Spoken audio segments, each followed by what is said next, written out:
नमस्कार विद्यार्थियों, मैं Maryam Bano, department of history, government PG college Ratangarh. विद्यार्थियों, जो अपन ने पिछली क्लास ली थी अपन ने ऑनलाइन, उसमें अपन ने पढ़ा था इल्तुतमिश का विद्यार्थियों समय था 1211 ईस्वी से लेकर 1236 ईस्वी के मध्य। अब हम जो पढ़ेंगे कि ऐबक के बाद में कौन आए दिल्ली सल्तनत में शासक? इल्तुतमिश के बाद में कौन सा शासक आया?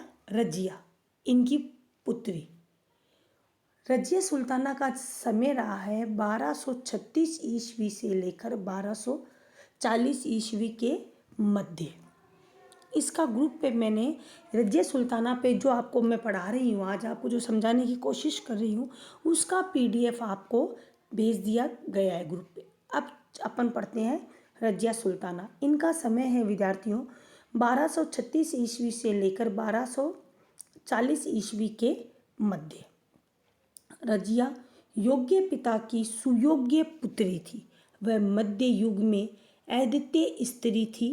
व्यक्तिगत दृष्टि से उसने भारत में पहली बार स्त्री के संबंध में इस्लाम की परंपराओं का उल्लंघन किया और राजनीतिक दृष्टि से उसने राज्य की शक्ति को सरदारों तथा सूबेदारों में विभाजित करने के स्थान पर सुल्तान के हाथों में केंद्रित करने पर बल दिया। कहने का मतलब है कि जो सुल्तान का जो पावर है उसको सरदार व सूबेदारों में बांटने की कोई आवश्यकता नहीं। केंद्रीय शक्ति को उसने और मजबूत करने की कोशिश की। देखा जाए तो राजतंत्र में ये सबसे बड़ी उपलब्धि होती है। अगर ऐसा किसी राजतंत्र में हुआ है तो राजतंत्र अपने आप में एक फेमस राजतंत्र होगा। कहने का मतलब है उस राजतंत्र के कोई नेगेटिव सेंस हमारे सामने नहीं आते हैं। उसने इल्तुतमिश के संपूर्ण प्रभुत्व संपन्न राजतंत्र के सिद्धांत का समर्थन किया, जो उस समय की परिस्थितियों में तुर्की राज्य के हित में था। परंतु इस कारण रजिया को प्रारंभ से ही अनेक कठिनाइयों का सामना करना पड़ा। और वैसे भी वो इस्लाम और दिल्ली सल्तनत के तहत कोई महिला पद पे बैठ नहीं सकती थी। फिर वो महिला बैठी तो स्वाभाविक था कि विरोध होना निश्चित ही था। इसी क्रम में विद्यार्थियों, अपना पहला पॉइंट है सिंहासनारोहण। इल्तुतमिश ने अपने अयोग्य व निर्बल पुत्रों की उपेक्षा अपने जीवन काल में ही अपनी योग्य पुत्री रजिया को अपने जीवन काल में ही अपना उत्तराधिकारी घोषित कर दिया। परंतु इल्तुतमिश की मृत्यु के बाद दिल्ली के सुल्तानों ने उसके पुत्र रुकुनुद्दीन फिरोज को दिल्ली का शासक यानी कि सुल्तान घोषित किया, क्योंकि दरबारी अमीरों एक स्त्री की अधीनता स्वीकार करना नहीं चाहते थे। रुकुनुद्दीन एक अयोग्य शासक सिद्ध हुआ, अतः अमीरों के एक दल ने इल्तुतमिश की पुत्री रजिया को 1236 ईस्वी में दिल्ली की गद्दी पर बैठा दिया। रजिया का सुल्तान के गौरवपूर्ण पद पर प्रतिष्ठित होना उस युग की सबसे आश्चर्यजनक घटना थी। इसी क्रम में विद्यार्थियों, अपना दूसरा टॉपिक है। कहने का मतलब है विद्यार्थियों, रजिया इल्तुतमिश की मृत्यु के बाद जो नेक्स्ट जो शासक बना और रुकुनुद्दीन फिरोज तो अयोग्य साबित हो गया। उसका पुत्र तो उसकी पुत्री इल्तुतमिश की पुत्री मीन्स रजिया सुल्ताना को अमीर वर्ग के एक विशेष गुट ने गद्दी पर 1236 ईस्वी में राजगद्दी पर बैठाया। इसी क्रम में अपना अगला टॉपिक है प्रारंभिक विद्रोह। रजिया का सुल्तान होना तत्कालीन प्रांतपतियों एवं उनके अमीरों के लिए असहनीय था। बदायूं, झांसी, मुल्तान, लाहौर के प्रांतपतियों ने अपनी अपनी सेनाओं के साथ दिल्ली को घेर लिया। रजिया अत्यंत साहसी स्त्री थी। उसने कूटनीति का सहारा लिया तथा विद्रोहियों में फूट डलवा दी। इस प्रकार कूटनीति ने कूटनीति से उसने विद्रोह को दबा दिया तथा पंजाब, सिंध, मुल्तान, बंगाल के प्रतिनिधियों ने रजिया का आधिपत्य स्वीकार कर लिया। तो कहने का मतलब है विद्रोही में फूट पड़ने से आधे से ज़्यादा जो विद्रोह कर रहे थे जैसे पंजाब, सिंध, मुल्तान, बंगाल, वो लोग उसके पक्ष में यानी कि उसका आधिपत्य स्वीकार कर लिया। इसी क्रम में अगला टॉपिक है विद्यार्थियों, प्रशासन को सक्षम बनाने का प्रयास। रजिया ने प्रशासनिक व्यवस्था को सुचारू रूप देने के लिए कुछ आवश्यक परिवर्तन किए। नवीन नियुक्तियां की। रजिया ने स्वयं अब पर्दा करना छोड़ दिया, पुरुषों के वस्त्र धारण करने प्रारंभ कर दिए और दरबार में बैठने व शासन के प्रत्येक विभाग का स्वयं निरीक्षण करने लगी। रजिया का मुख्य उद्देश्य शासन व्यवस्था में तुर्क अधिकारियों के आधिपत्य को कम करना व गैर तुर्कों को महत्वपूर्ण प्रशासनिक पदों पर नियुक्त करना। ऐसा करने का मतलब था कि अधिकतर जो तुर्क और जो ट्रेडिशनल लोग थे वो इसके विरुद्ध थे और गैर तुर्कों को पद पे लाना ताकि उच्च पद जो विश्वास पात्र पद हैं तो उसके फेवर के लोग उन पदों पर रहें। अतः रजिया ने कबीर खां एयाज को लाहौर का प्रांतपति, अल्तूनिया को बठिंडा का प्रांतपति, ख्वाजा मुहाजुबुद्दीन को वजीर, ऐबक बहुत को सेनाध्यक्ष व जमालुद्दीन याकूत को अमीर आखूर यानी शाही घोड़े का संरक्षक नियुक्त किया तथा रजिया को इसका भारी मूल्य चुकाना पड़ा बाद में। इसी क्रम में विद्यार्थियों अपना अगला टॉपिक है रजिया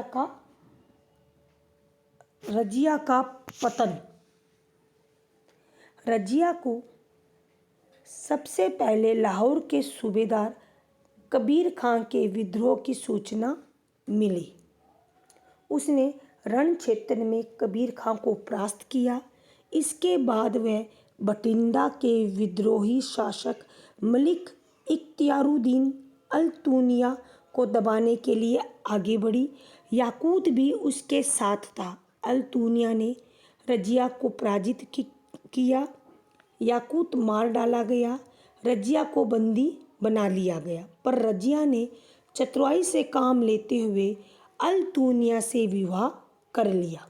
अब रजिया व अल्तूनिया तो एक हो गए पर इसी बीच तुर्की सरदारों ने रजिया के भाई बहराम शाह को दिल्ली की गद्दी पर बैठा दिया जिससे पूरा घटनाक्रम ही चेंज हो गया। अतः रजिया व अल्तूनिया दिल्ली पर अधिकार करने के लिए रवाना हुए।